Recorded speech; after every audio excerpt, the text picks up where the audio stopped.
Ia, mi ele tu nei tu la raso. Ole tatou malu TAEAO FAALEAGAGA nei. Ele amataina le tatou Paul Kalame ma le tatou fasoa nei TAEAO.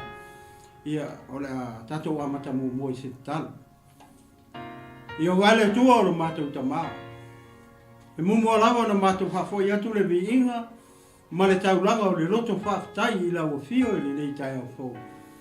Ina ua matou aulia mai le nei aso fo i lau alofa ma lau anga le nei. E ala le i lau tausinga o lau puipuinga o lau leo leonga i lo matou ola. Ua mawai atu ai le pauliuli sa matou momoe ma malolo ai. Le nei ua matou ala fai le nei aso fo le malama fo. O le nei aso lo matou atua.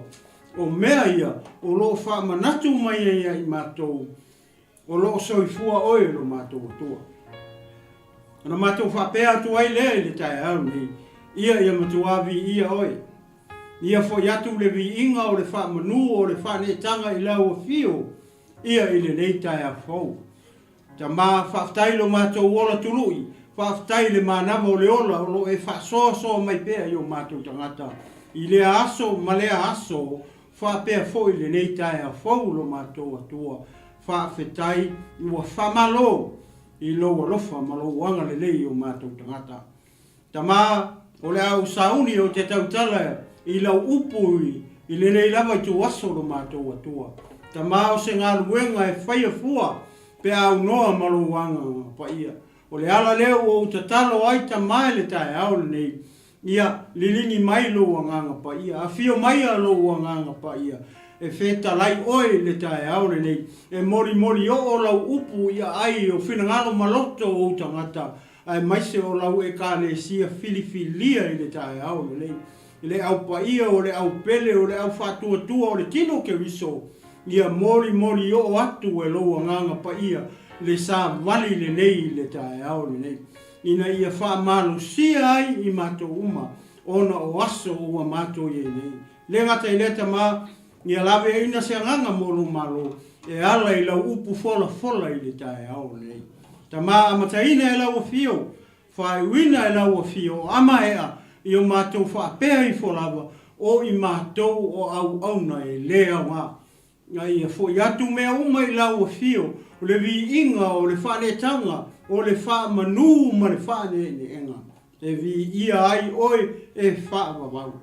Tu mau pere whata wā i lunga o i mātou o au auna. E vi ia oe e wha wawau. I lo ngoa Yesu. Amene.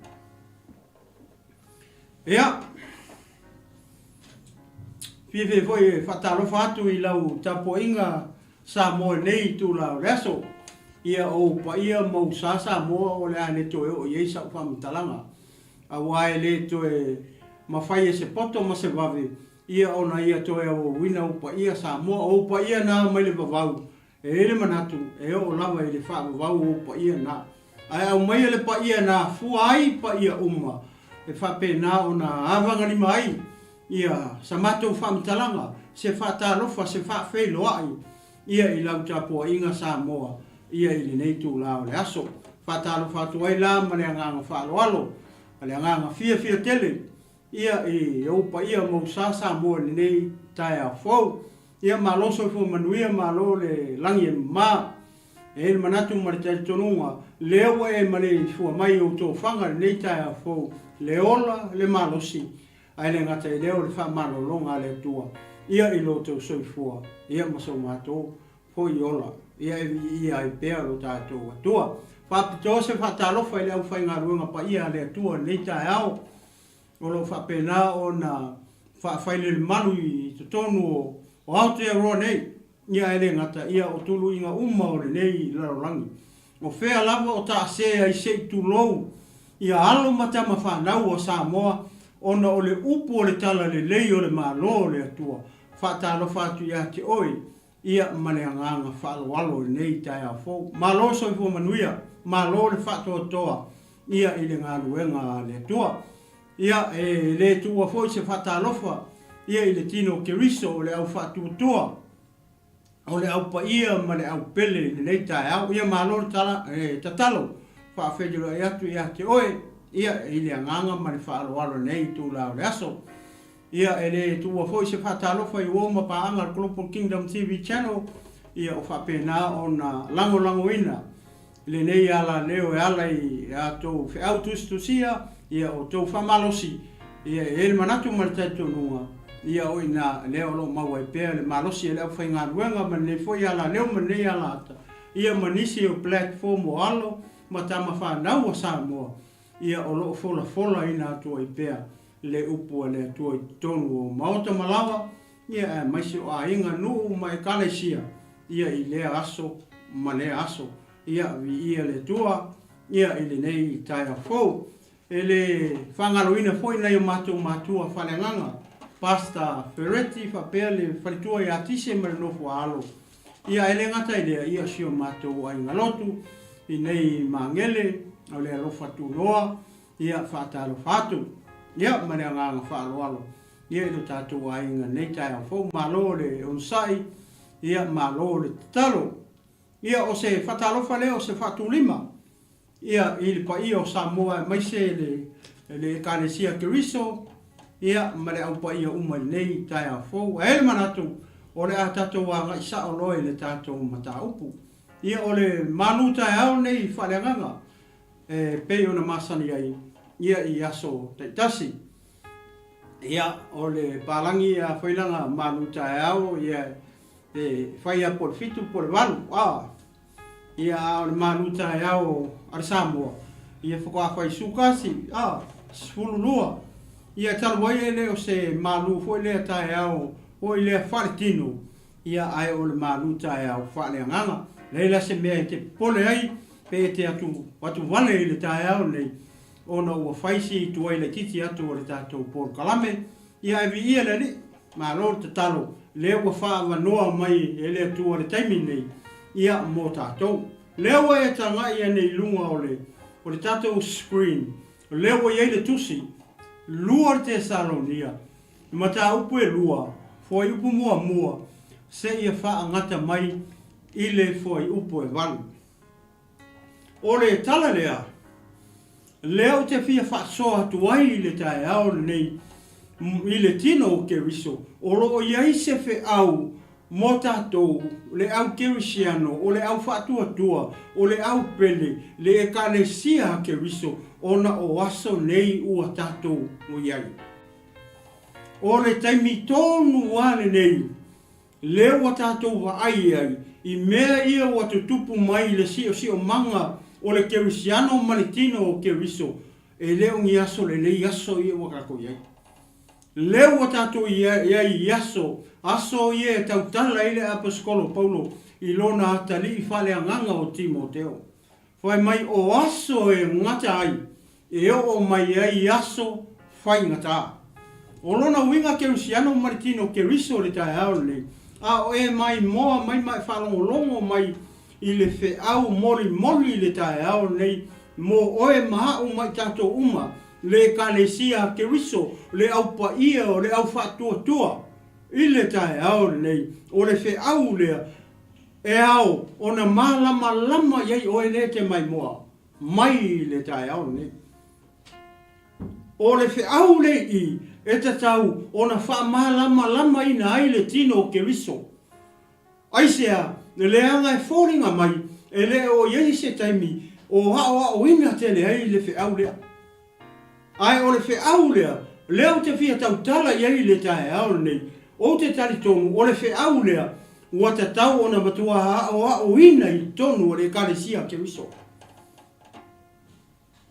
aisea ina ia malama i o le kerisiano malama i au ni tangata whaatuatua i le mele a fi mai tonu i e le apostolo Paulo i langa kusi i lenga ave i a Tesalonia o le kele i o mea le tonu i e pei oni mea lilo e pei oni mystery leo le a tamu whai ia le whamalosi le TAEAO nei e tau reveal atu mea ia ina ia whamalama ai oe le te mai moa mai whamalama ai le tino ke riso whamalama ai le ekanesia Yesu mai tātou uma le au pa ia ma le au pele i le TAEAO nei aua nei o tātou o ma le malama nei tei ua o mai le aso lea, e ke leo saungi, o ke leo saungi, i le taimi e kupo ele me lea.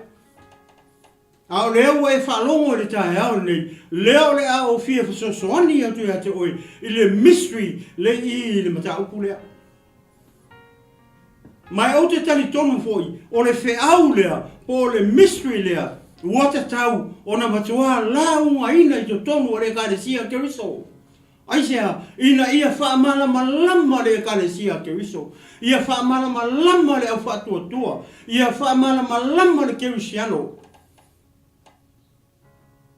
Ina ia o mai le aso lea, ma le taimi lea, a o e sauni, o sauni, mo tatou sauni, leanga e o mai le aso lea. A le pe fōringa mai, e le o o ina tele, ma le o launga tele i tonu o le fionga pa ia, au i tonu e kāresia, ia le whiau le i. A e wawa ai le i ai. O le mystery, ia le mea le i. Lea lau te fia tala noa ia i le TAEAO nei. Ina ia reveal le mystery lea. Ina ia malamalama o ele te mai mua mai. Malamalama le tangata le tau tala atu. Ina ia tātou maua le manuia. Ina ia o mai le aso o le alii. Au wa uma ona ave o le mele tau o le sitianga. Ai wa ai le upu le sitianga tu tonu e ke fiu e su ele upu le tau o le sitianga. I tu tonu o le fionga pa ia le tu. Po le rapture i le whaperitania. E ke le mauingi upu whapera. E ke le mose sitianga i tonu o le kuspa ia wasa moa. E ke le mose upu rapture i tu tonu o le tuspa ia whaperitania. E le mauingi upu whapera. Au le upu lea. Ia te hau ia. Pei o se upu foi le sausakangi mai e whase se ai le kāresia ke riso. Whase se le upu leo le sitianga. A se o kako wawa ai sao ai le upu le kongu i. Po le hale upu le whamei le fionga pa ia le tua. O na tātou malama lea. I le mea, le fina ngano ai le tua. Ina ia kako wo ai la. E leo whamei le tua o le rapture. E leo whamai le tua o le sitianga. E ke le mau i kongo le fionga pa ia le tua le upu ngā pe le upu le kaukala kuai. A iei upu le i. Pei o ni upu foi le lilo. Lilo. Mystery words. Le wha ngā mai le fionga pa ia le tua. O le upu ngā mo le kāresia ke riso. Ai usi lau whaafonga ni TAEAO nei. Lea lau whaika ua kua. Ia foi upu ia valu le whasa mua. Praise the Lord. Ia le tua. Ea, lua Tesalonia, lona mata upu e lua foi upu mua. Se i whangata mai foi upu e walu, lelo whai tau mua tu e whasa mua. Pai mai leu lutala le i, o mea e muai o mai, i le toe fio mai o Yesu. O mea e o mai, i le toe a fio mai o Yesu. O le ana toe a fio mai o Yesu, le kaukala i, o lona toe a fio wha lua mai. Ua uma, na fio mua mai Yesu, i le tino, le na sauma liu osi i le taulanga. Leo wa fio le langi, le alaifa mai i, o mea e mua i o mai, i le toe a fio mai o Yesu on his second coming. E kalesia, i le TAEAO, o le ala whai kau mua tu e whasa mua. O le nei, ma tau te ai o iatu ia te o tau le au soe, i le mata upu i le a fio mai o lo tātou alii o Yesu ke riso, ma lo tātou whaapoto ina ia te ia. Ina nei vave lulu ina o tau loto, pe tau whaatau wale ina i se anganga po se upu, po se tusi peise i nai ai mātou, peise i ua o mai le aso o ke riso. Aua nei whase se tasi a te o tau i se tonga whiti e tasi, aua e le o mai le na aso se ia mua e ona tau nuu o le te a ese.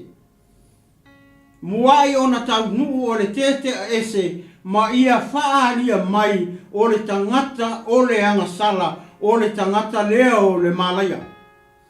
O le te atu ma wha maua lunga ina ia ia te ia e sili mea umalava ua ta ua tua ina ma mea ua ifo iai tangata o lea ua tie ai o ia i le malu o le atua peisia i o le atua o ia o loo whaali mai o ia i le atua o le atua lava o ia. Ue vai mea lea whai o tangata leo wheme kiki e malu.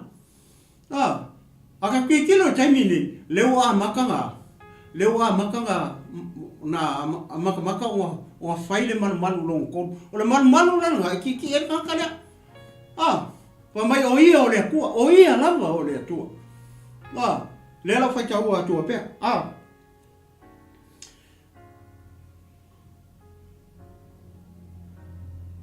Ea. Tau whai upo e lima, tau te le manatu ena o whai atu ia te ia mea ia te o tau, a o tātou iai ma o tau. O le nei foi na o tau iloa le mea o lo wha lave. Ina nei whaalia mai o ia i ona lava aso a ua o lo ngā lue nei lava le mea lilo ale a mi o le anga na ona se ia ave se ina le o wha lave.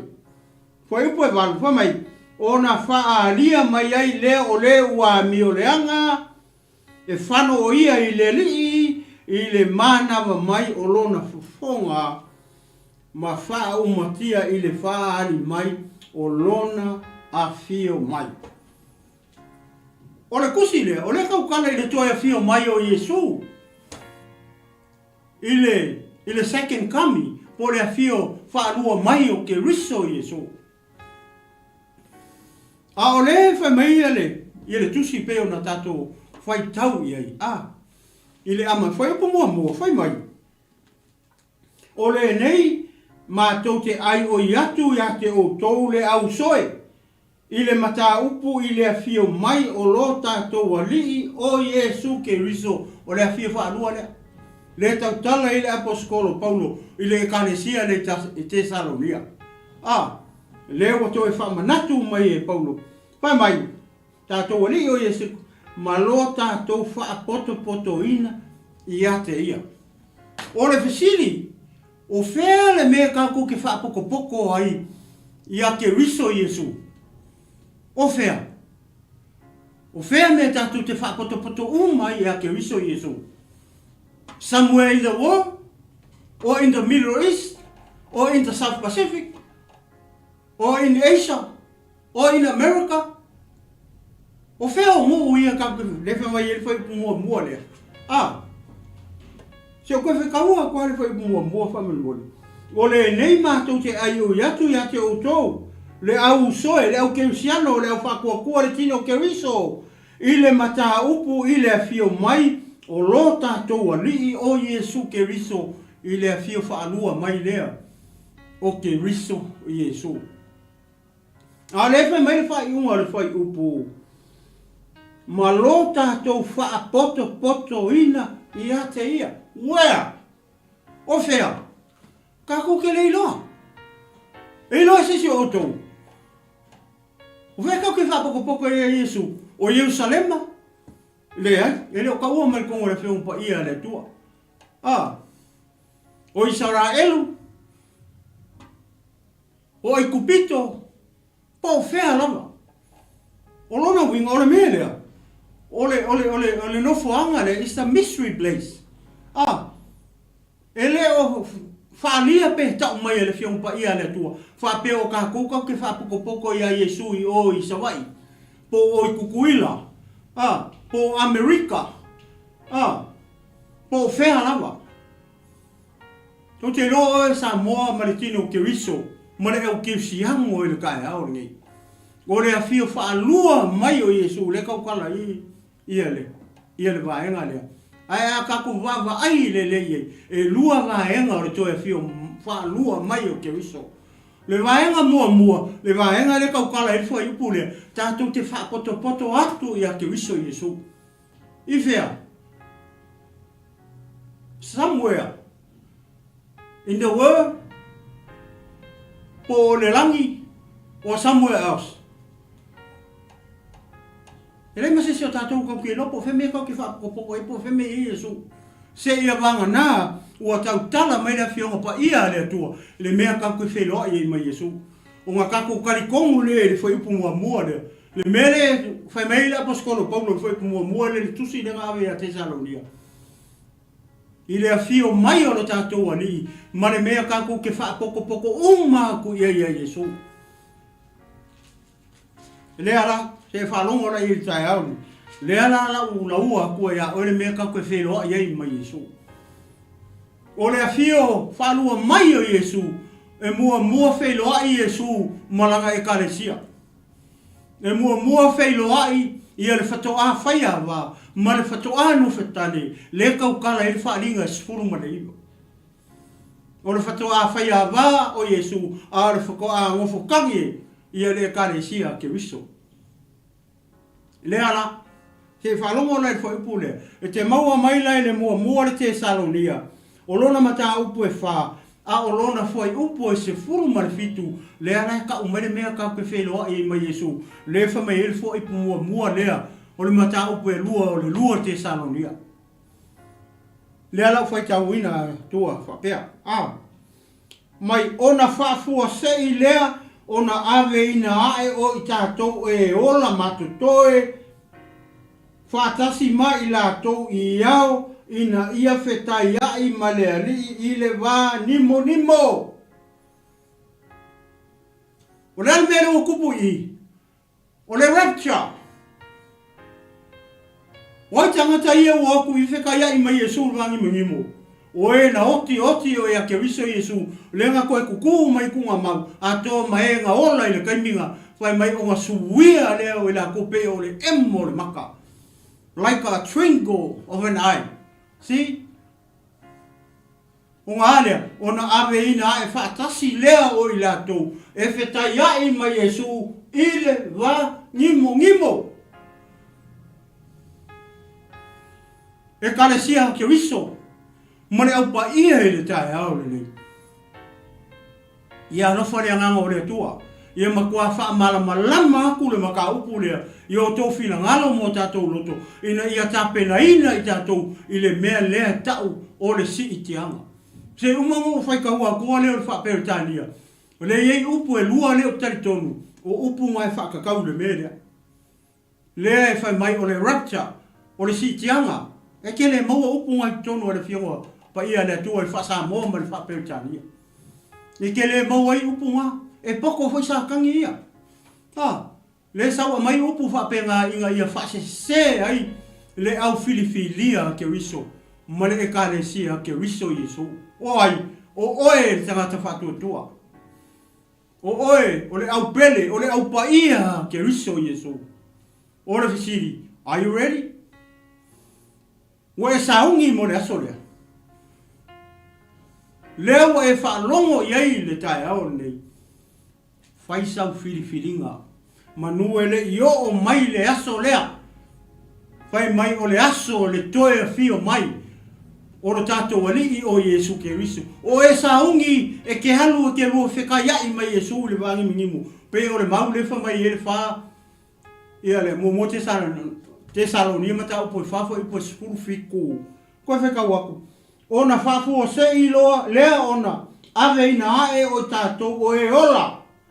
Matotoe whaatasi mai lātou I iao. Ina ia whaatasi mai lātou I iao. Ina ia 𝚜𝚘𝚎𝚘𝚘 maleali I le wā nimo. Vai. Well. Le wangi mungimo kako 𝚜𝚘𝚎𝚘 mai. Ona tātou whaatasi pea lava lea maleali I whea. I le wangi mungimo, I whea I le langi. O le nei, ia o tau wha mawhana ai I nei upu. O le mele o nau ai, ia le polo kalame, ma le MALØ TAEAO I le aso nei. e whaamawhana atu ia ke oe. Tātou wheapoa i le upu le tua. Ina ia tātou malama. Awane o tātou nonofo pongi sā. Nei te ua whaafo se ia mai. I le aso o le ri. Ai te leo sāuni. O te leo sāuni. O ngā kāne o le mea lea tau o le si tianga. Se o whai ka ua kua i whai upu ia whapetania. O ngā iei upu e lua ia pe o na o whai atu wai whai lea. Le ka o mai kongo i li whapetania. E sut le neima. Ma le mea lea whamaitato o le si tianga o le rapture. Ai ke le mo i upu whapenga i tonu o le. O kuspa ia. Ke le mo se upu rapture. E ke le mo i se upu si tianga. E ei upu mangai ale i. O la whai tau atua le whai upu e fitu. I le whapetania. O koe whai kau mai le ina ia. Whamalama la kiki ka kou le mea. O le whai upu la fitu whamai. For the mystery of lawlessness is already at work. Ko ke nosa moa. O le wai ei le kaka lea o le lawless. O le tangata leanga lea. O whea nei ei. O le ngā lue mai kua kama lea. Ko ele ia o le taimi e reveal mai ei le tangata le whamai o le tangata o leanga sala. The lawless one. Whalonga wela iei. Hamai, for the mystery, o le mea lilo, of lawlessness is already at work. O langa luengi la lava. I le mea lilo le o a mio leanga. Le ke moa i kongo rasa moa. Le mo whai ka ua moa. Very ei. It's already here. O very ei. Langa lue mai ei tua le mea lilo. Asea. Leanga i le mea le fina ngalo le. Maa ngai ai o le. O whai upu ia pe o no tama whai o te wha soa tua i le TAEAO le nei. Langa i mea le i fina ngalo le tua ina ia kako malama i kako ke usiano mo le tino ke wiso. O le ale si upu manga i le i le umakako o koe. O le mea ka o le restrain. O le restrainer. O le mea ngā wakua inga reveal mai le tangata leo. Le tangata lea mio leanga lea. O ngā ele i ave sea la le mea ka o le restrains. O le restrainer. Ave ese fea, ave ese mai la rangi ngi kau ke iei. O lo winga o le kaimi e ave ese ele restrain. Ko a reveal mai lola ia. O le tangata le fa mai ia. O le lawlessness. For the son of perdition. Lainga lua mereka manga. He's already here. He's at work. Behind the scene. Why? I believe on le restrain. O le restrain. O le restrainer. O le mea ngā wakua inga reveal mai tangata leo. For the son of perdition. O ngā ele ave sea la mea leo whala malawi. Praise the Lord. We ia le tua ne TAEAO. Whalonga whala iei. O le upu leno whai atu e le se si tianga i tono o le whiompa ia le tua. E le se upu rapture. O ia te tono. O upu ia o te tali tonu. O upu ia e refer. I le taimi le ave ese le kare sia ke riso. Pe o le mea leo wha mai e mo te sane. Mo te Tesalonia mata o poi wha. Whai upu e sifuru fiku. Le mua ngā koe kuku mai e oki o ia ke riso. O mai lo le waenga ngā atoa mai e o ke usiano o lai ola. O ngā liu whakasi lo le i o lako. O ngā ave ina hae lea o i lato. E whetai ai mai e su i le wā ngimo. O le ala winga le mea ngā. Le wha mai whaperetania. Only he who now restrains will do so until he is taken out of the way. He is taken out of the way. Why le kangaka lea? Langa le whamai o le he. E le whamai o se she. Whamai he. Why lea? The Holy Spirit. E leo kaukala i le karesia. O le kaukala i le nganga pa ia. He o oi. O le he lea. O le nganga pa ia lea. O le mea lea. He is the restrainer. O ia lea. O le nganga pa ia. Lea ngake restraininga ia le una le o le fa fia a pia mai tangata le luma a lo ma fala vela e fainga sau luma la nga le ia le nga pa ia o la ne me le nga pa ia le fa taimi nei o ka ko ia e ka le sia ke riso ma le au pa ia ile TAEAO le o le ne me le nga pa ia le fa tonu le ka le sia ke riso o le fa ma le ka le sia ke riso o le taimi a fio ese ai ia le nga pa ia o le taimi foi nga e waku ai ma le ka le sia ke riso ale ai se nga pa ia e le work le ka le sia ke riso o le nga pa ia o le feso soangi nga mo le ka le sia ke riso o le taimi nga yo le ka le sia ke riso ma fa ngai ki le nga ave ia peteu o le aso pele te koso o le aso ngani lingi mai le nga pa ia o le nga pa ia o le restrainer o ia le nga ke holdinga le karesia ke riso kai mingi o le fa ma le karesia ke riso ko tiki a mama ai o le kai mia pe o le no fa tu le fa mai hi ele fa mai shi hi ia na te loe me ave le hi ma shi o le hi ave le tama le shi ave le kengi le karesia winga tauna ave le shi ale fa mai he is taken out of the way. That is the rapture. Ole upunga hale he is taken out of the way. Ai kere mo se rapture ko ngara fe un pa ia le tu. Ole ala winga ole mea. Ole ave eseina. Ole ave eseina. O le mea o lo whaalave lave. O le hana mea leo whaalave lave le kaimingi. Ile son of the position. Or a lawless man.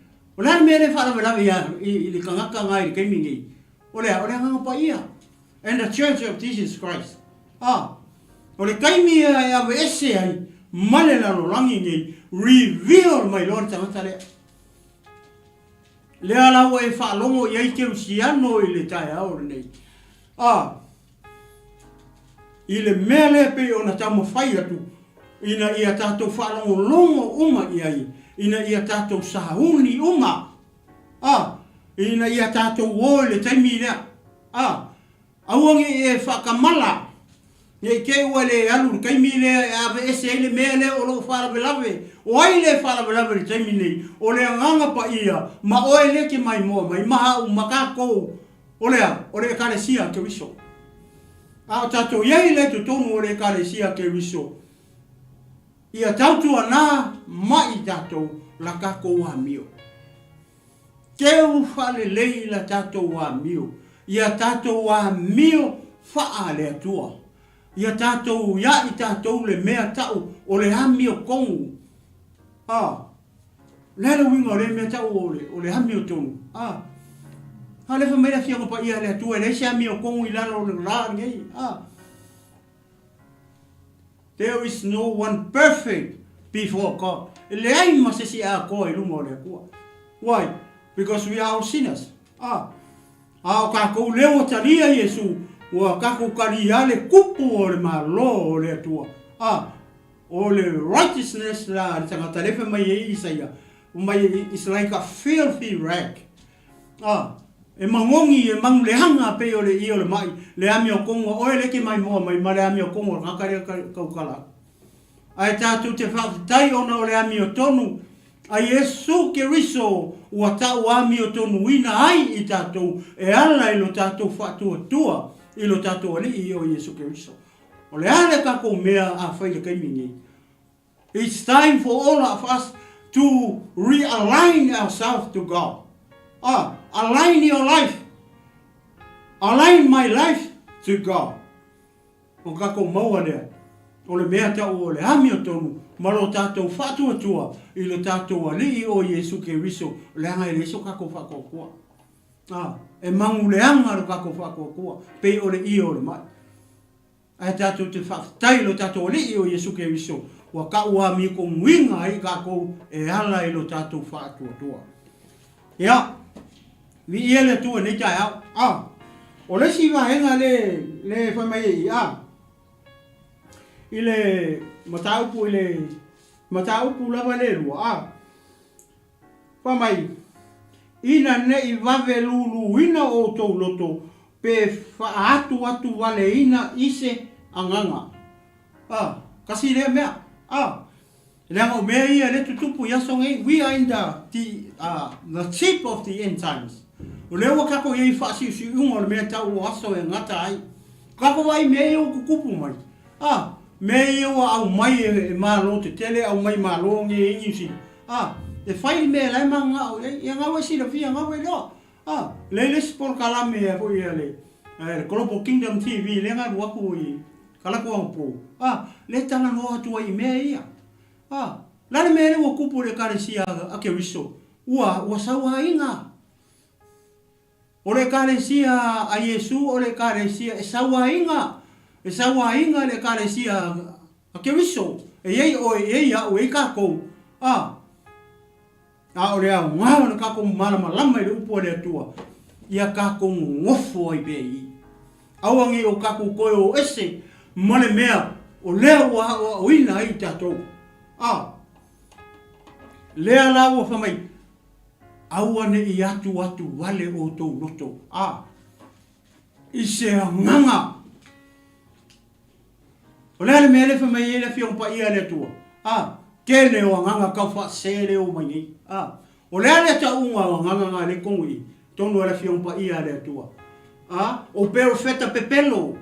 Fai mai ngai ia yaso ia o lea ia yaso ngei. E o mai yaso ngei. Lea wako wa ai. Ola.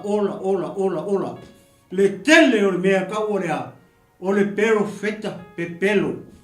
Sau le pero feta malona nganga. Sau le pero feta maanga kala. Sau le pero feta maanga mea. Fai mai le atua ia kiau. Fai mai le atua ia kiau. E ke sau I e ke ngalua I kokongo ora e karesia. E ke sau e ke pese I. Fai mai le atua ia maua marfarikua e ke sau. Ara fisiri. A waferta matare la sau. Ai se anu me wale fai ele atua le kakare ue fai e sau. Ore kari. Because you are the false prophet. You are the antichrist. O le antikeriso. Le ke halu e fasi se. O le anganga se se le o halu e fai le stangata. E ke halu e kau angau maris kako mai le akua. Fai keke.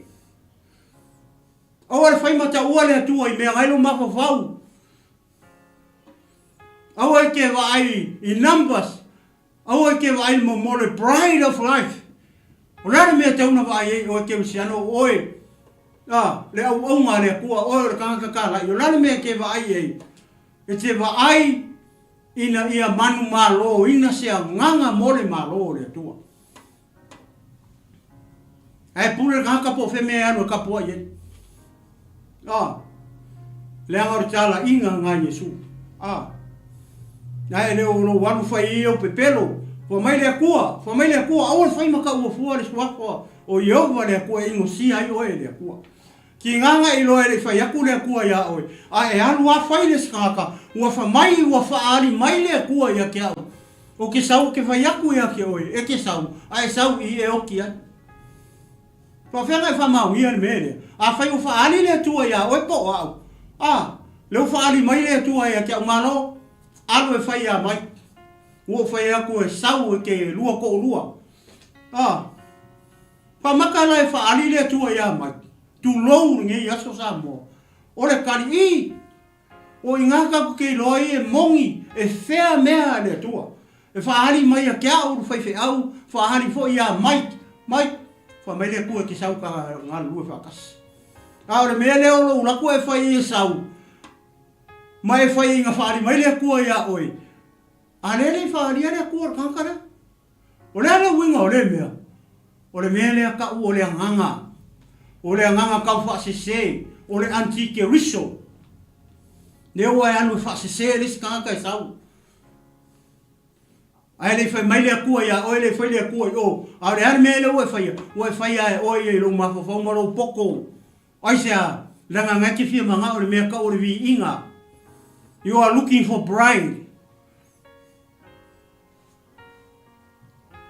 e ke leo vai se e te leo vai ina e mangu malo inga se nganga se kasi mo le malo le kua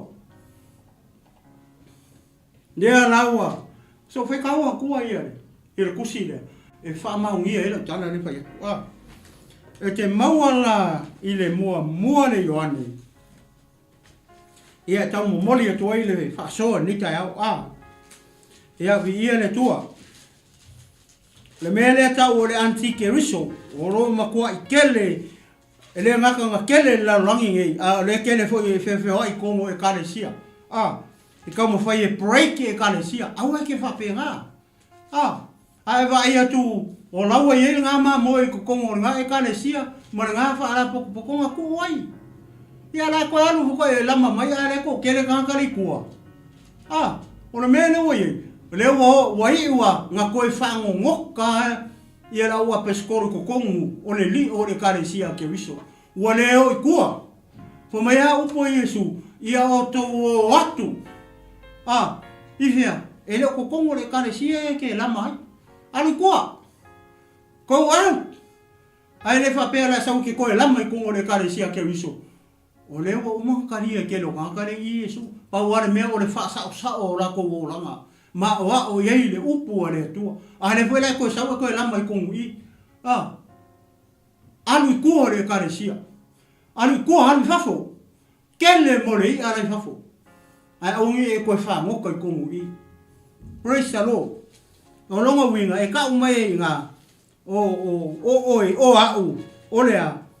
ole ani ti ke riso ole ani ti ke riso se o kuso a kule kusi le fa mole o i o le ile mele ta o le antique riso se ka susu a kule ka kusi le mo Ioane se fa tau atu le maule e prove wala tala le fa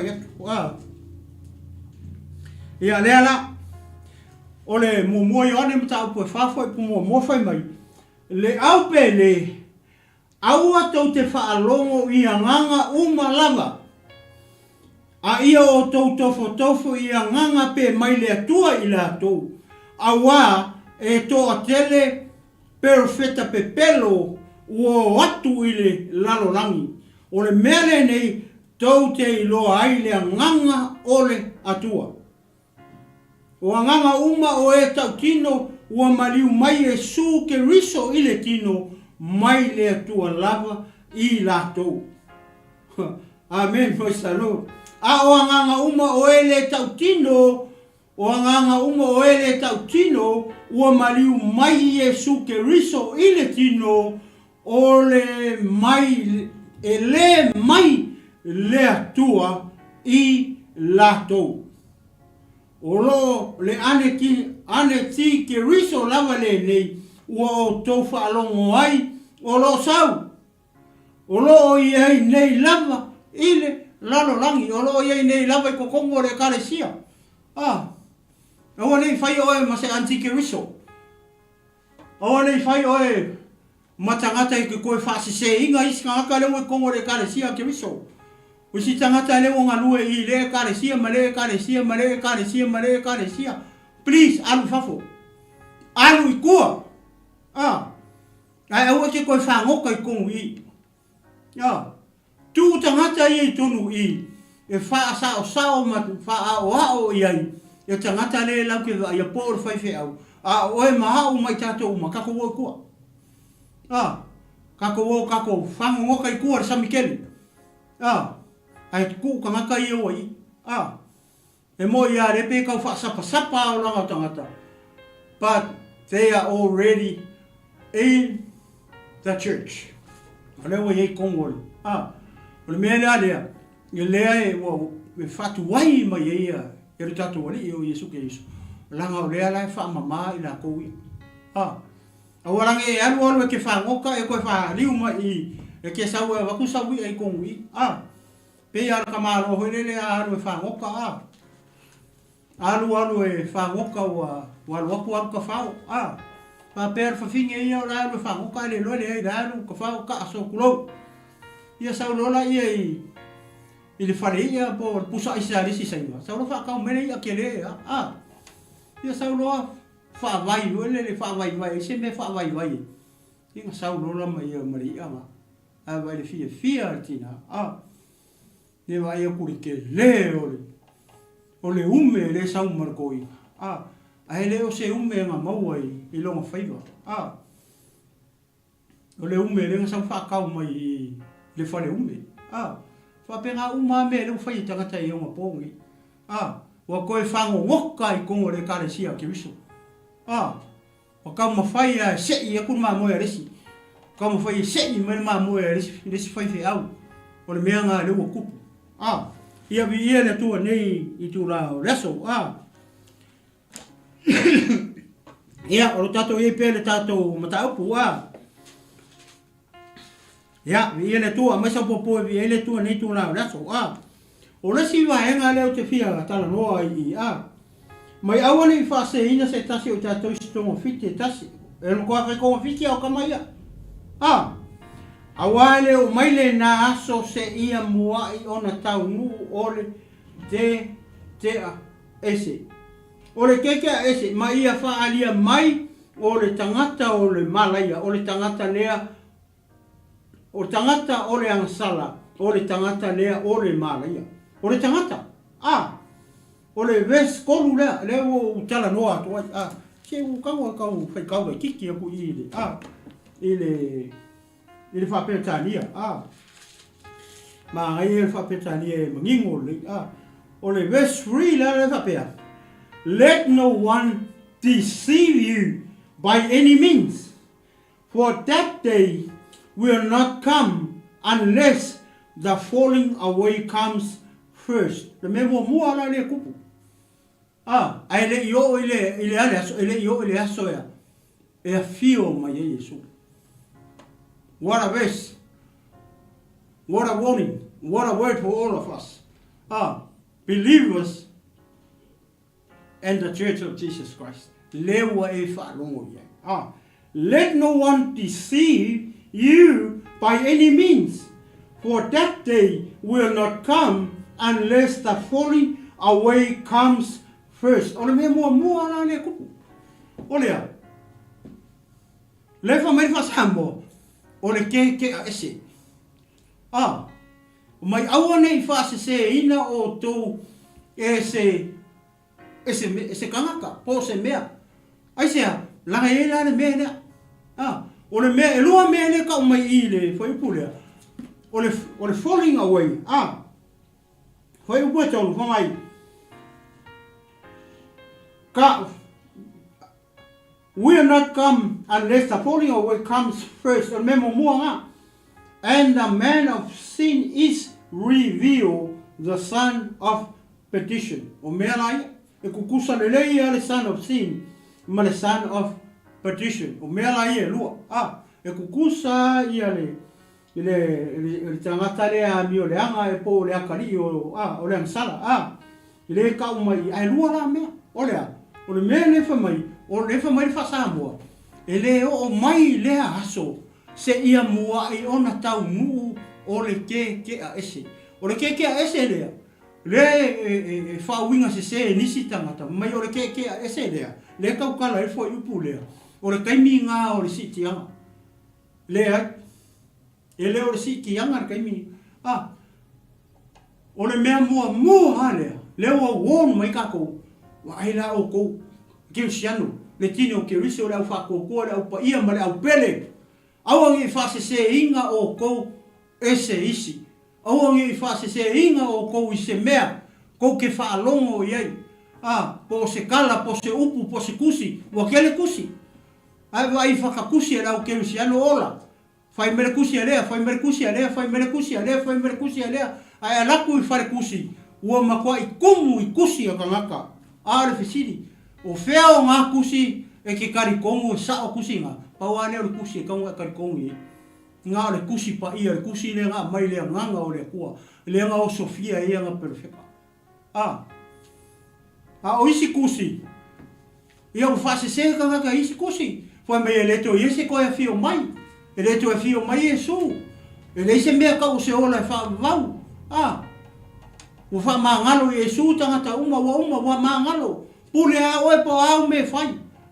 Ele to e fio mai Yesu. O le kele nga kusi le mix up como fare kusi. Ale au 𝚟𝚑𝚎𝚘𝚎 i asongi. O le lapata inga mo oe maa mai tato umai le asongi. Stiki le upo le kua. Pau a le o le tusi e ola. Pau a le o le upu moni. O ai lea. O Yesu lea. O mai Yesu o au nei o le ala. O le upu. Ma le ola. O Yesu. Pa whenga ilo. Aranga mua mai whe mua le yone mua. Sai le amatanga lea. Lefa mai sa ia ko ia sa mo lo ko ai fai kau fa petania fa mai the word. O le upu pesa ye.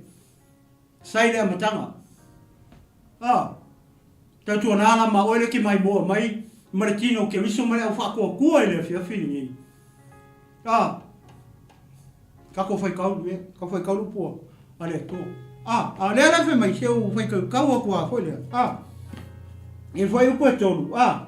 Mai, let no one deceive you by any means, for that day will not come. Alonga winga ole aso le li ele o mai, unless the falling away comes first. Ole mea mua le o ele o 𝚟𝚑𝚎𝚘𝚎. Ele yo ele aso e fio mai ia le li. Ole wo kua mai. Wo i kua marea mare whaore tanga. Wo i kua ka haka mare whaore tanga. That's a falling away. O le ke ese mea nga. Ai leo le te ese po le whawinga i nisi ka mai o le rapture. O le a ke ese ai ia ka haka i e ola laulangi. Ma la kou ia le la ave ola inga i le siti anga le ai. O le ke le kaukara i were falling away. Some of the Christians and all the believers, they fail at that time. Le kaukala e le fio pa ia ale ku. O le mea mua le kupu a le ia fio mai a Yesu. Se o fai kaua pua ia. Ia ia le tua Ia le tua. Se o fai kaua kua le mau le tau tala hoi le i le mea lea ka o le falling away le fa mai o le fai pu le tolu o mai unless the falling away comes first o le ke ese le o memo mo le kupu le o 𝚟𝚑𝚎𝚘 ai le o le aso e fio mai ai Yesu o le ke mau alai i le tusi le mua Timoteo ia le tua ia mai sa popo tai lava mai le onsai le ko kiki uma gago tato mata upu le o tato tartala no ia le TAEAO le anga ka kau o ngai lo le au 𝚟𝚑𝚎𝚘 ma le au fatu tua ia le upu le fa mai o le siti anga po le rapture e ke le mo e ko le fio pa ia le tua pau ia upu ke mo e ko he is taken out of the way me la ne ka o le rapture o le ave se le o o le ka kala le nga pa ia o le ekalesia le ka kala mo le Tesalonia ma ta upu fa foi upu sfuru ma fiku le o fa ka o mo aku le ko ku ma ye nga oki o ya ke wiso li o fa kasi le ma ke siano la o nga ave nga e le o ila ko le vangi mo e fe ka ya i ma Yesu il va nimo le rapture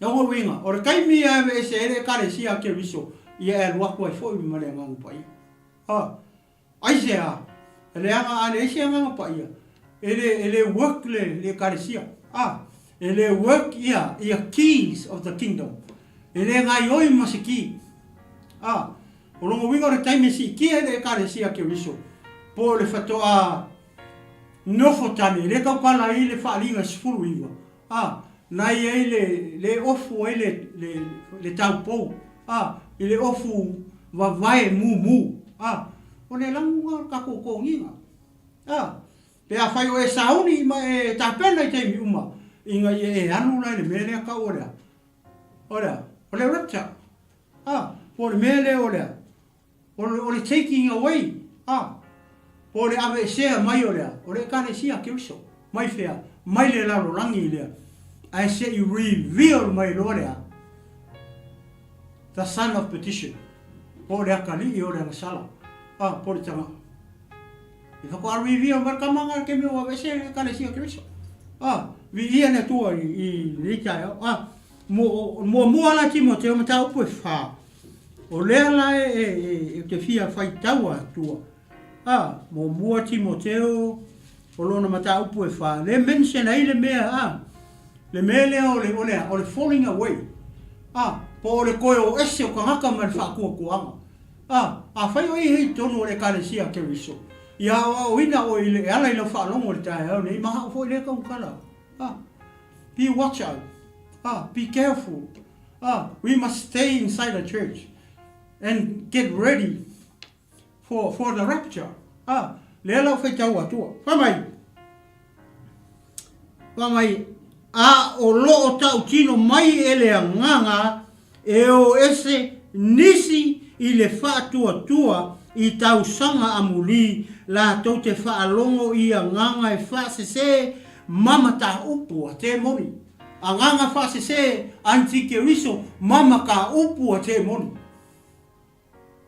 o mea kongu a rea ringa koe o ese isi kangaka marea mare whaakuakuanga marea karesia ke riso lea la ua won mai i o le mea mua le kupu ai le ia fio mai ia lo tatou alii o Iesu Keriso i longa fio whaalua mai lea o le aku vai ai lunga o le maunga o sionga o lea la o mai ei ma le au angelu pa ia malanga e karesia e wa ai uma i mata o le laurangi i le kaimi male aso nga nasa whaalongo le mea ni tae o ise a onga mo oima a o tatou ieto tongu o le kalesia ke miso awangi o kaku koe o ise mele whaatotua ku mau ai ngā ololo ia ai ngā kangi ai ngā kolokolo ai ngā lave lavea ai ngā ina ia e u fale i le malo o le tua le malo lea fai maile matai o lufu lima fai ngā saungia ai le whaawainga le lalolangi le gei o tau whewai ei ma kako fai mea soro ai ngā mua fai le malo ngā ai le fai le lalolangi e le eise tangata le eise mangu le eise la au le eise maunga e le eise vai e le iai ma se mea kasi anga mua ka penga e le tua le malo ngā mo oe maa mai tato uma e le ke i le tua me le kupu la rangi i ngā uanga sala le ua tangata e le ke i le tua masila fia e le tua e le ise mea masila fia e le tua e le ianga sala le ua kanga mawhenga i lo ngai lo i upo pe tiu o le tamai maa moe na fasia i le fina ngalo o le tua a e le i whaavai inga le lau rangi ngā maliu Iesu i le mafau o lona tamaa ai le yeise la lo langi ele yeise tangata ele yai ma se me kasi ai nga ka penga mua ele tua si la fia ele tua le me kupu kai au si la fia ele tua le me kupu le la langi le olo e so fu ai mo wolai ma ka ko yai le kaimi o lo winga o le kaimi mo ka ko ma ia ka ko sa ia vi ele tua nei fiafi ya le la ko kikia uma le la ua tatou mailo i isi foi upu ia o le Tesalonia le au te whasoa tua ia o lo ia se te le se fe au mo tatou nei a fiafi ina ia malama ai le tino ke iso auange i e loku pongi sa ia tau ona e malama mo malama wo uma ona ta pena ele tua le awala ia kauke o ai kauke so sora ai o sila fia le le tua le mea e kupu lalulangi ngei. I aso amuri. Ko vai te mea ele mugu yoi. I ai kupiko. Whapenga umare aka o le karesia. Sa ia ia le mugu anga ia mala nga pa ua ia mala. Pat, nga ka penga ele atua le mugu. Ele o i masinga mala e kasi iai. Le mele ka o ko sena. O inga lesa iai le mugu o le akua. Whapenga uma o e maa. Au kako wawa ai mei o kukupu i ngei o mapo. Le sawa inga o le karesia ke wiso le kenga lua i komu maa. Ia ei loa. O le mea e lawe inga ai o e mara ngofo anga ngai ka ngofo ai. O ko sena. O ko sena o le aka o le loku o inga e ki sawa le mu ai. E le pa u aku i ei se mala o mala i e se furunga pa u i lunga o i kupiko. Pa mai aku mala aku aka milo milo i ko sena. Alai ko kongu i le ngu o le tua. Whapenga uma o e maa. Kako iei tono le karesia ke wiso. E pa u mai ama whai mai angi mea. Alai saunga le mua o i fia. I te tono le karesia ke wiso. O le ata o ko sena. Saungia le tua le awala. The scapegoat road for all of us. Peila o le mea lewa o tato i nei. O leisi vivaianga le. O lela, o whai upo e.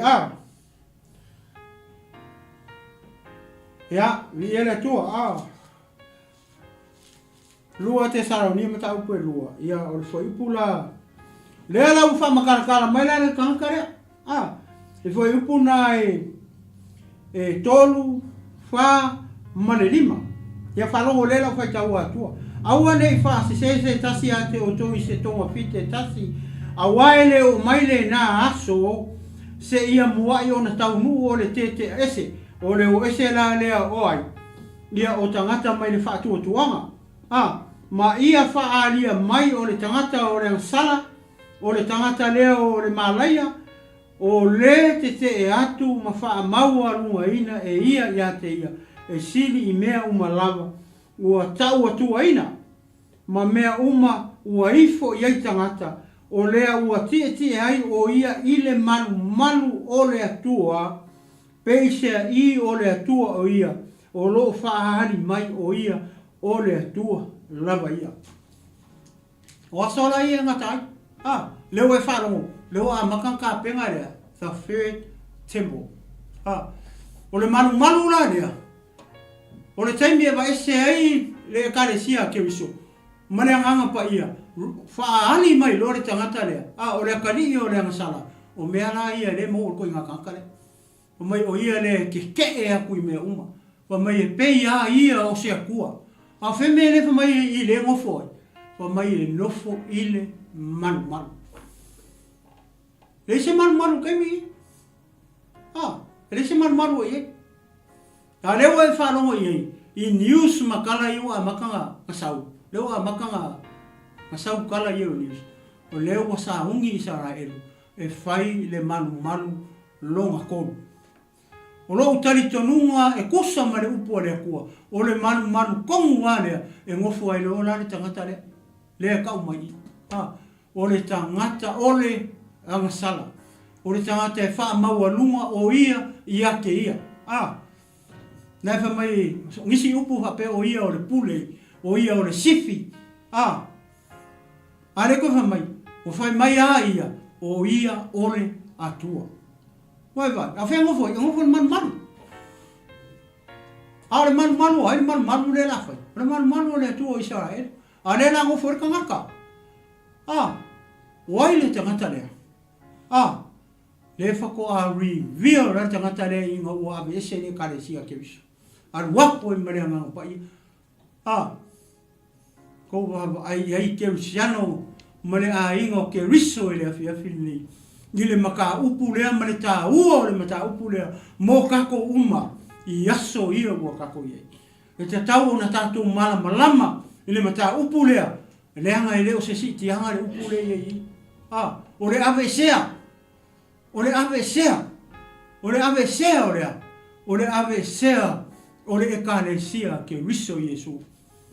male anganga pa ia, le anga o le anganga pa ia, le operatinga e le kalesia ke iso.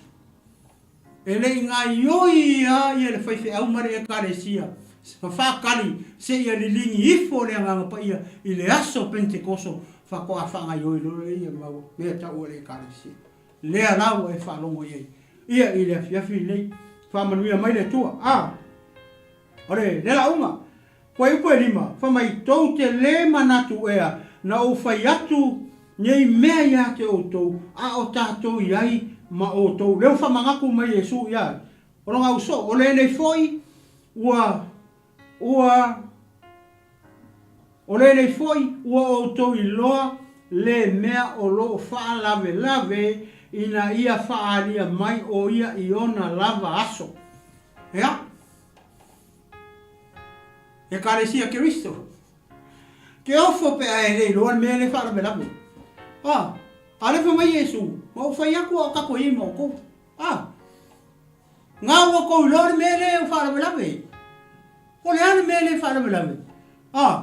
I ngā luenga i o ngā lue mai ere kamare. Le tali i o le angasala. Nā ngā lue mai kua. Ele i ora kai me apia mai i luma. Ko apia mai i luma re ilia. Inga ua. Ina ua ave se inga le kalesia ke iso. Sauloa. I longa mā losi. Ma koa i sau wā i tangata o le rana. Ka lofa ia ke oi. Pe a whai ke le mauare mele. Ta ua o le ave sea. Po le sitianga. Kaku ka ua i si upu hape ngā whawhai ngofie. Le sitianga o le kalesia ke iso. Pe o ngā whai aku ke le moa i le upu lea. O le rapture, po le siti anga i tutonu le fiong pa ia le tua pau i o upu i ke maua i. Pe o ngā uwhai a kulefa mai e whapetania. O le taken out of the way. O le upu ngā. O ahi le awe se ai. Ai ki kiro le amakanga o le whai upu whai mai. He who now restrained will do so until he is taken out of the way. He, not she. O lea kaukala i lea. O lea kaukala i le. I lea nganga pa ia. He, e ave i le kamaroa a le she, e ave i le kenge. A lefa mai i he. O longa winga o le kaukala i lea. I lea nganga pa ia. O longa winga o le taimi e ave se ai lea nganga pa ia. Po le restrainer. Ia e waku a lea nganga pa ia ma wako e le kalesia keso. Pea o ina ua ready le e kalesia keso. Praise the Lord. Ia, le la uma o le ne foi, ua o toi lo le mea o lo wha lave. Ina ia wha alia mai o ia i ona lava aso. Kwa ipu muli. Fitu male vanu, wha uma koe lola i o tatou. Wha soe nei tu laura. So whai mai, tau te le manatu ea na o longo o le nei foi, ua o toi lore mea o lo wha lave, ina ia wha alia mai o ia i ona lava aso fiku. A wā o lo ngā lue nei lava le mea lilo, ale a mi o le anga, na ona se ia ave e se ina le o wha lave. O longa winga, la e ngā lue mai le kamare anga le kua. I le mea le ka uorea, o le restrainer, po le restrain. Le ngā lue mai kua, e le mwhainga pia mai luma. Asia, langa le piko mai luma kamare. Le anga ke saisahia anga mea pepelo le fai. Sa le piko mai luma ia le restrainer. Po le mea le whara melawe. Le lafi mai kua le li. Le anga lue mai ai kua le mea pongisa. O le kaimia e awe sea ai, le mea leo whara melawe. Ko aka mai roa kamarero. Ke usiano o le tino ke iso. Le au pa ia ma le au whatotua e nei fiafi. Are you ready? O e sa ungi. O e sa ungi i le aso lea. Nei ke ua whaafua sei mai. A leo o umano wha matala atu e te oe. Mea ia mua o mai. E le i o i le aso e toe a fio wha lua mai a Yesu. Le ku waela i lunga o maunga sio. A le maa ngai o le whamatalanga le i. E mua si kia kako. Kako whekaia i pe wheiloa i mai Yesu i le wangi mongimu. ko a whaani mai lo le kamai sau whai anga me o ka se kele o nga me le whai o I hoi la le sau e lo kamai le whai le ngu mela he control everything, he control the world mangu uma malangu uma mangangana uma aore whanau nau ta inga o le tino ke riso ma le au ke siango I le afiafi nge ala I le whanau e upo e le atua get ready saungi I kaini uma ia e ngofo e kokongu o le kare sia ke riso ma wha sao I ngā luso I fua ma so fo I ola e fo I mea o le fi wha sao o lo ola I'm not a perfect man e kele fo I mea o le fi wha sao I lo ola and what about you? O ke kaukala lava uia I la ua me kou. O ke le fia ma I o ko luma. I lo ku o ku whapea. Alai o ke ele lea I luma o le atua I la ua mio. Nea ua e whalongo ia. So whi ka ua kua whapetari e fo I pule fitu. Ma le walu ia kaka malolo I lore. Whai mai, for the mystery of lawlessness is already at work. The mystery of the lawlessness is already at work. Ola wai, ola ngarue. Ola ngarue nge ya. Ele fa pe ele ya is already there. Fa fa mai lo le ngarue le wai. Ale wa maka ngarue mai ko wa o. Le wa maka ngarue mai ko wa o. Kau fa la mai me ka le human right. Fa ka le fiong pa ia le tu ke le mo se me ka se human right. O le human right o mea sakang. O le human right o le system sakang sau e a kenzai I plan ale kua. Ngā le God's right anga o mai I kako. Pau ale mea ngā iei li tangata sa iei le mea ka o le free will. Ai le ise mea whapea hoi le e ke pule ai oi. E o ai ia kam. Te pule mea ngare vai, just look after. But the owner is God. That's the same as us nowadays. Tau lola iai, lela uma, me ia le tua. Hoi upo fitu, and then the lawless one will be revealed. Hoi la koe whekau koe le whai upo fitu, le whai wanu le whekau. For the mystery of lawlessness is already at work. It's already here. Only he who now restrains will do so until he is taken out of the way.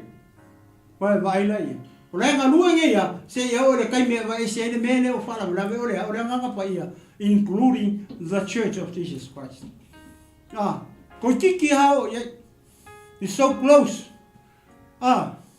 Lana me warenga koinga vai se le karisia ke iso. Leanga ele mama. Ele perfect. Ele ya toto.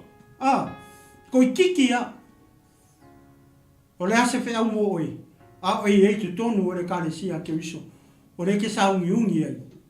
O la ukari, I must be perfect. I'm trying my best to be perfect. Mai lola ia. O foi upo e vanu. This is good news. Ia umarole tato. Ia nei fiafi mar tato famaros. Mai foi upo e vanu. And then the lawless one will be revealed. He is taken out of the way, and then the lawless one will be revealed. Ore kaimia ave ese ai. Le restrainer. Pole le mera ka o le restrain. Ore kaimia ave ese ai. Fai mai lola ia amakanga ko ipo e var. And then the lawless one will be revealed. Faali mai lo markama le. Fewa e ai. Fewa e te milia. Na we lugar mera Yesu. Wow. O vai sa pa ke ele tu nei via. Pe fa yo le ka penga fa le nei. O le te malama I lau tā pena penanga. Awangi e oso I whawha oso I kongu oso I whawha oso I kongu. Wai ke koe oso kulo I whawha. E ke koe oso mai I o hanu si tiang. O ko wai kau pou wane kulo ngi aso. Whakari. Nganga filosofia kua koe filosofia mai sorry. Wakapungi vai ko. Just the same as us. Ore kaimi Ore kaimi e te tau o na tātou sāuni uni ai mane poko. Ia whakumu lau whangu so au. Ma ailo soifua. Ma lau wola. Ma lau au nanga I lea tua. Ina ia ato toa lau au nanga I lea tua. Ia, lela uma, lela koisia uma ko foi pule valu. Whom the Lord will consume with the breath of his mouth and destroy with the brightness of his coming. Vaila le uma kamane. Nga whai loa mai ara kamane le wha mai loa whai uma whai kuma. Whom the Lord will consume with the breath of his mouth. E oki le mangawa are kua.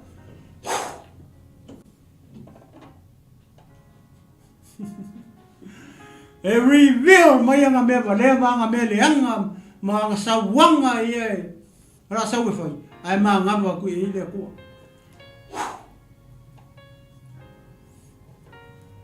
Praise the Lord. E consume le mangawa mai le fofonga o le tua e destroy ai foi I longa lama of his coming. Leo koe whakako whai ule pule. The brightness of his coming. O le lama o lona toe a fio mai.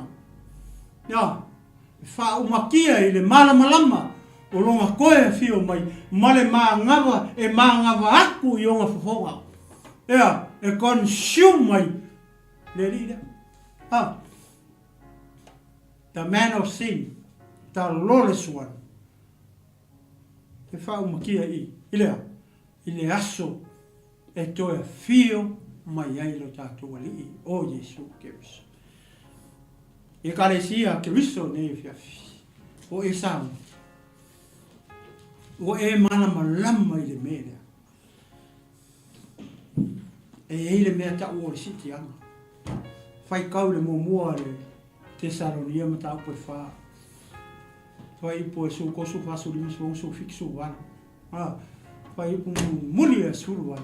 Whai mai ia o tofe wha ma whana ai I nei mea. Nani e fiafi. O e fiafia. Le ua wha mawhana atu lea nganga o lea tua. E ala I langa upu I lea fiafiri. A whai e kere I loa karikongu. A whai whako a e wha longo le iei lea fiafiri. A misa popo e vi e lea. E kere mau se upu ka o se rapture. Po se si tianga I tongu o lea fiongo pa ia lea tua. Se e vanga nao e kamo e whai kau le lei. E iei upu le I. O lona winga, o le ave e sea lea. O e filifilia, o le e karesia, Kristo Jesu. Tamanuia mai le tua nei whiawhiala ina. Tātou tatalo. I o vai le tua ar mātou ta maa. Mai anei le ngaruenga le ma e ala o ona. Le ie lo mātou tua. O te tatalo lafa I atu I lo ngalo pa ia. O ia na te wha ato I ayo whina ngalo manoto. O ia na te wha malama lau upu. I lau e karesia. O le tino ke riso o le au paia o le au pele ma le au whatu to uma le fiafi. Ia o ngale nei whi au o se whi au to e wha manato. O se whi au e ao na mato malama iai. Au anei wha pongi sa ina I mato. A ia wha pupula o mato mata. Ina ia mato I loa. E iei le aso e ave sea ai lau e karesia. A o mato sauni, mata pena. A wā mato te leiloa le aso male tu aso. E te siti ai lau e karesia. Mawheta iai. Mai e suke riso I le vāni munimu. whawhataita māmora upo. Whamanatu mo I mātou uma. Lau e kalesia Leatinuu ke wiso lau pa ia o lau pele o lau whatuatua. Ine nei e fiafi no mātou atua. Se upu ua o tautala I tamā o le tusa ma lau whaafonga. O le tusa ma ua onga ma lau whina ngaro. Whamangaro mai au I tangata au sama. Ai awi ia o lau fio tele ma maua lungu a sobi inga nei fiafi. Whamanuia nei o nanga whapesunga le li pule ia whalau tele ia lona whare ie ina ia tupu maola ni nei au nanga ina ia lawe ina ni nganga mo lo malo ai o sili o ia me uma ia whatasi ai Leatinuu ke wiso ina ia mato ngalu lue whatasi e tau soa le atora au o lau fio ina ia mato ngalu lue whatasi ina ia mato unu whale uma I le malo ua uma o le e saunia mo I mato awa o I mato o tino o lau fio I le kalesia ma le kalesia o lo mato au auna atu ai I lau fio tama whamanuia nei e kalesia sunga whawhiangai o mare wharitua whamanuia lau whaingaluenga ale atua lo tāpua ia whaiva o alo matama whanau a Samoa iei o lau whamanianga nei fiafi whamanuia Leatinuu ke wiso whamanuia wo mapaanga nei fo yala leo lo mato atua ia whamangaro mai au pe a whaiva se upu o tala iei I watu mea umai lau fio ina ia vi ia ai oe nei se o watu I le whaavavau la ona o Yesu Amen ma amen ma amen ia mai ate nei Leatinuu malofo Mafulu ia o te whatu Samoa ia I le tu la o le aso to whasoifua Samoa